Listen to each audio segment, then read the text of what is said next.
Plus ടുവിൽ സ്ഥിരമായി ചോദിക്കുന്ന ഒരു ചോദ്യമാണ്. ചിലപ്പോൾ ഐഡൻറ്റിഫൈ ദ ഗ്രാഫ് എന്ന് ചോദിക്കും. ചിലപ്പോൾ ഈ ഗ്രാഫ് തന്നിട്ട് കുറച്ച് ഓപ്ഷൻസ് തരും.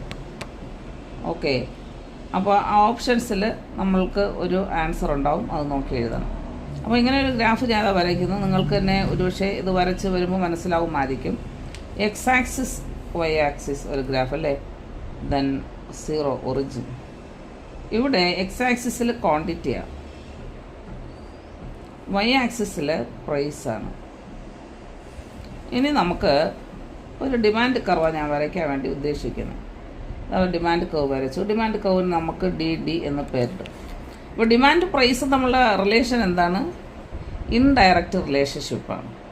എന്ന് വെച്ചാൽ പ്രൈസ് കൂടുമ്പോൾ ഡിമാൻഡ് കുറയും, അങ്ങനെയല്ലേ? പ്രൈസ് ഇത്ര എത്തിയപ്പോൾ ഡിമാൻഡ് എത്രയുണ്ട്? ഇത്രയേ ഉള്ളൂ അല്ലേ? അപ്പോൾ പ്രൈസ് കൂടുമ്പോൾ ഡിമാൻഡ് കുറയും. എന്നാൽ പ്രൈസ് എന്താ പറയുക, കുറയുമ്പോൾ ഡിമാൻഡ് ഒത്തിരി ഉണ്ടാവും. അതാണ് ഈ കാണിക്കുന്നത്. അതാണ് indirect relationship between price and demand എന്ന് പറയുന്നത്.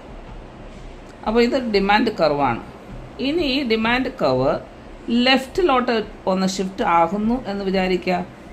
അപ്പോൾ ലെഫ്റ്റിലോട്ട് ഒരു ആരോ ഇങ്ങനെ കാണിക്കും, മനസ്സിലായോ?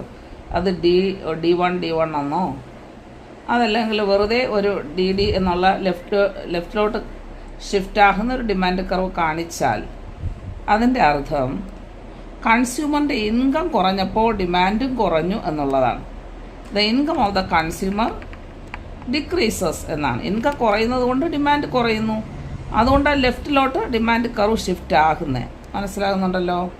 അപ്പോൾ ഇടത്തോട്ട് അത് ആരോ കാണിക്കുന്നത് കണ്ടല്ലോ. ആ ആരോ വെച്ചിട്ട് നമുക്ക് മനസ്സിലാക്കണം ആദ്യത്തെ ഡിമാൻഡ് കർവിൻ്റെ പുറകിലാണ് ഇത് വരുന്നത്, ഇടത്തോട്ടാണ് വരുന്നത്. അപ്പോൾ ഡിമാൻഡ് കുറഞ്ഞു. ഇനി നമുക്ക് മറ്റൊരു ഗ്രാഫ് നോക്കാം. X axis, Y axis, this is origin അല്ലേ? അപ്പോൾ നമുക്ക് ഡിമാൻഡ് കർവ് എങ്ങനെയുള്ള റിലേഷൻഷിപ്പാണ് എല്ലാവർക്കും അറിയാമല്ലോ. ഇൻഡയറക്റ്റ് റിലേഷൻഷിപ്പാണ്.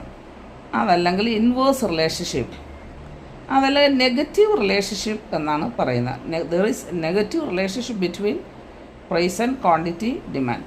അപ്പോൾ ഇവിടെ എക്സ് ആക്സിസിൽ നമ്മൾ കാണിക്കുന്നത് ക്വാണ്ടിറ്റിയാണ്, വൈ ആക്സിസിൽ നമ്മൾ കാണിക്കുന്നത് പ്രൈസാണ്. നമ്മളിത് ഡിമാൻഡ് കർവ് വരച്ചു. DD എന്ന് പേര് കൊടുക്കാമല്ലോ.